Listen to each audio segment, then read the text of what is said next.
Hello viewers, welcome to Deeps Mathematics 23. So இந்த வீடியோவில் ratio and proportion time and ஒர்க்குக்கான previous question practice set தாங்க நம்ம பார்க்க போகிறோம். ஸோ அந்த வகையில் இன்றைக்கான ஃபர்ஸ்ட் கொஷின் பாருங்கள். 200:100 என்ற விகிதத்தை எளிய வடிவில் காண்க. Simplify the ratio 200:100. ஸோ இதுக்கான சிம்பிளிஃபிகேஷன் எளிய வடிவம் தான் கேட்டிருக்காங்க. ஸோ இந்த மாதிரி ரேஷியோ வந்துருச்சுனாலே நம்ம என்னங்க பண்ணலாம், டிவிஷனில் தாராளமாக எழுதிக்கலாம் இல்லைங்களா. ஸோ 2 zeros-க்கு 2 0 கேன்சல் ஆகிட்டு இது என்னங்க வரும், 2/1 வரும். ஸோ இதை திரும்ப நம்ம என்ன பண்ணணும், ரேஷியோ ஃபார்மேட்டுக்கு மாற்றணும். ஸோ 2/1ங்கிறது 2:1ங்கிறது வந்துடும். ஸோ இதுக்கான ஆன்சர் நமக்கு ஆப்ஷன் ஏல வந்து பிளேஸ் ஆயிருக்கு. ஓகேங்களா, சரிங்க. அடுத்தது second question. What is the ratio of 40 minutes to 1 hour? 40 நிமிடத்திற்கும் 1 மணி நேரத்திற்கும் இடையே உள்ள விகிதத்தை காண்க. ஸோ இப்போ பார்த்தீங்கன்னா இது 1 hour 1 மணி நேரம், இது 40 நிமிஷம். ஸோ 40 நிமிஷத்தை நம்மளால் 1 ஹவருக்கு மாற்ற முடியுமா? முடியாது. ஆனால் 1 ஹவரை நிமிஷத்துக்கு மாற்ற முடியும் இல்லைங்களா. ஸோ 1 ஹவரில் எவ்வளோ மினிட்ஸ் இருக்குது, 60 மினிட்ஸ் இருக்குது. சரிங்க, 40 நிமிஷத்தையும் 1 மணி நேரத்துக்குமான ரேஷியோ தான் நம்மள்கிட்ட கேட்டிருக்காங்க. அப்போ மேலே அப்வியஸாக யார் வந்துடுவா, அந்த 40 நிமிஷம் வந்துடும். ஏன்னா ஃபஸ்ட்டு யார் இருக்காங்களோ அவங்க தான் மேலே வந்துடுவாங்க. செகண்ட் இந்த 1 ஹவரை நம்ம என்னவா மாற்றி வச்சுருக்கோம், 60 மினிட்ஸ் அப்படின்னு மாற்றி வச்சுருக்கோமா.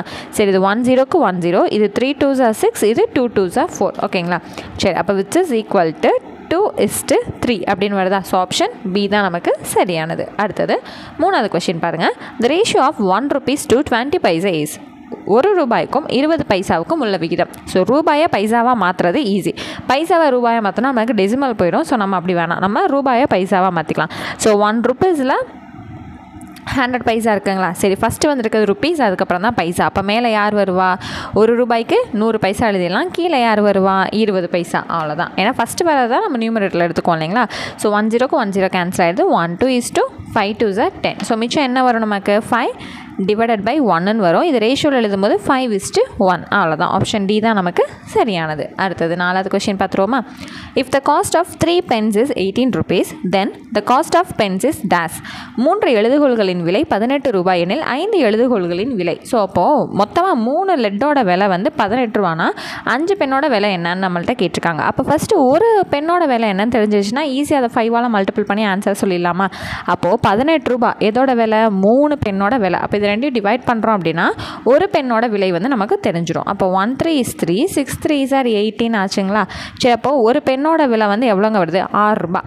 சரி, அப்போ நமக்கு 5 பெண்ணோட ரேட் வந்து தெரியணும்னா இன்ட்டு 6 போட்டோன்னா எவ்வளோங்க வருது, 30 ரூபாய். அவ்வளோதாங்க. ஆப்ஷன் சி தான் நமக்கு சரியானது. அடுத்தது ஃபிஃப்த் கொஸ்டின். இஃப் கார்குலலி earns 1800 rupees in 15 days, then she earns 3000 rupees in dash dash. So Tamil question பாருங்கள்.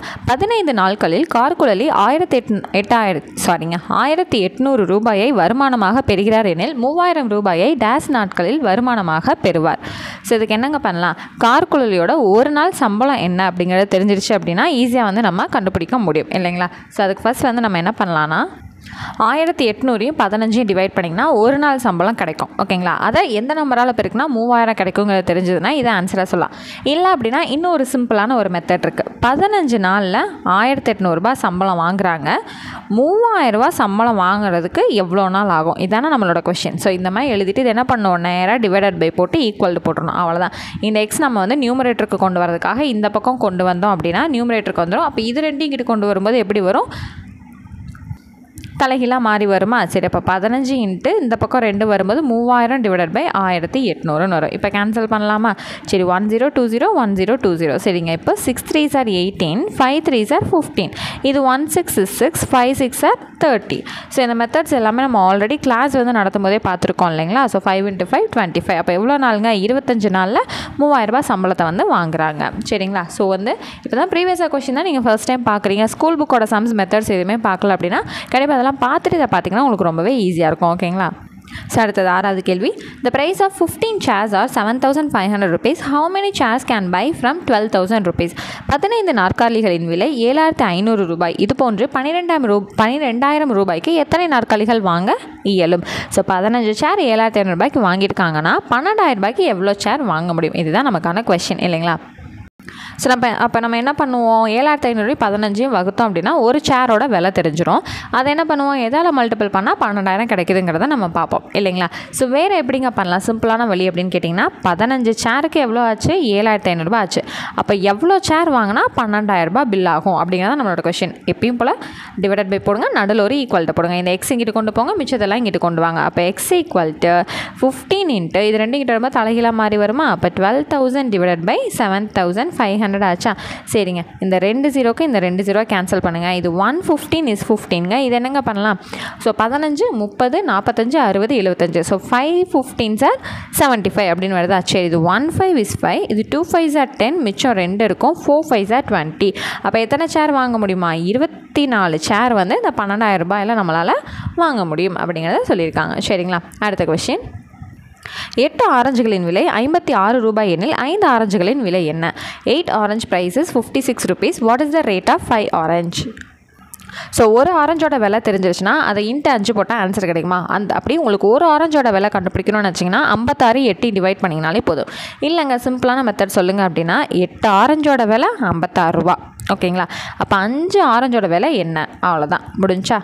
சரி, இப்போ எக்ஸ் இங்கிட்டு கொண்டு வந்தால் 8/5 இங்கிட்டு கொண்டு வந்தாலாமா. அப்போ எக்ஸ் ஈக்குவல் டு 56 இன்ட்டு 8/5ங்கிறது இங்கிட்டு வரும்போது 5/8ன்னு மாறும். ஸோ இது வந்து என்னதுங்க, 18 is 8, 7 8 சார் 56 அப்படின்னு வருமா. அப்போது எவ்வளோ ஆரஞ்சு வந்து வாங்க முடியுது, 7 × 5 35 ஆரஞ்சு வந்து வாங்க முடியும். ஆப்ஷன் சி தான் நமக்கு சரியானது.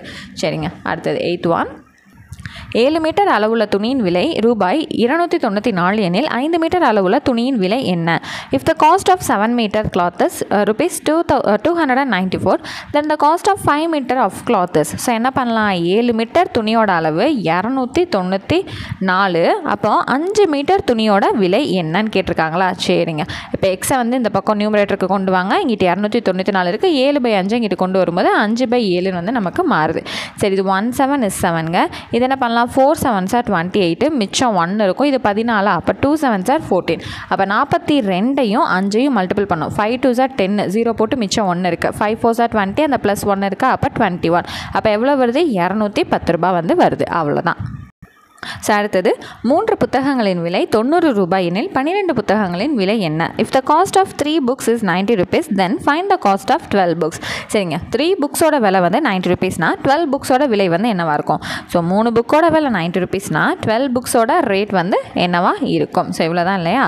சரி, அப்போ which is equal to X வந்து இங்கிட்டு நியூமரேட்டருக்கு கொண்டு வருவோம். 90 இங்கே இருக்குது, 3/12 இங்கிட்டு வரும்போது 12/3ன்னு வரும் இல்லையா. சரி, அப்போ இது என்ன ஆகும், 1 3 is 3, இது 3 3 is 9, பின்னாடி ஒரு 0. இப்போ 30யும் 12யும் நம்ம மல்டிபிள் பண்ணால் நமக்கு என்ன கிடைக்கும், 360 rupeesன்னு கிடைக்கும். அப்போ ஆப்ஷன் சியில் இருக்கக்கூடிய 360 தான் நமக்கான ஆன்சர். அடுத்தது இன்றைக்கான last question, 60 workers can spin a bale of cotton in 7 days. In how many days will 42 workers spin it? 60 வேலையாட்கள் ஒரு பருத்தி நூல் உருண்டையை நூற்க 7 நாட்கள் தேவைப்படுகிறது. 42 வேலையாட்கள் அதே வேலையை செய்து முடிக்க எத்தனை நாட்கள் ஆகும்? ஸோ இதுக்கு வந்து நம்ம வந்து ஃபார்முலா படிச்சிருக்கோம் இல்லைங்களா. ஸோ ஆட்கள் நாட்கள் டிவைடட் பை வேலை, person worker divided by person into time divided by work அப்படிங்கிற சொல்லி கொடுத்துருக்கேன் இல்லைங்களா. ஸோ அந்த படி தான். ஸோ ஆட்கள் நாட்கள் டிவைட் பை வேலைனா உங்களுக்கு ஒரு ரைமிங்காக டக்குன்னு ஞாபகம் இருக்கும். சரிங்களா. ஸோ ஆட்கள்ங்கிறப்ப 60 பேர் வந்து இருக்காங்க. எவ்வளோ நாள் ஆகுது, 7 நாள் ஆகுது. சரிங்களா. அப்போ கீழே இன்னொரு டேர்ம் வந்து என்ன இருக்குது, 42 இருக்குது. ஸோ அவ்வளோதான். ஸோ இதை மட்டும் நம்ம கண்டுபிடிச்சா போதுமானது இல்லையா. ஸோ இது 1 7 is 7, இங்கே என்னங்க வரும், 6 7s are 42ன்னு வரும். இது 1 6 is 6, 10 6 are 16 வந்துருச்சு. அப்போ மொத்தமாக எவ்வளோ நாள் இதை முடிப்பாங்களாம், 10 days.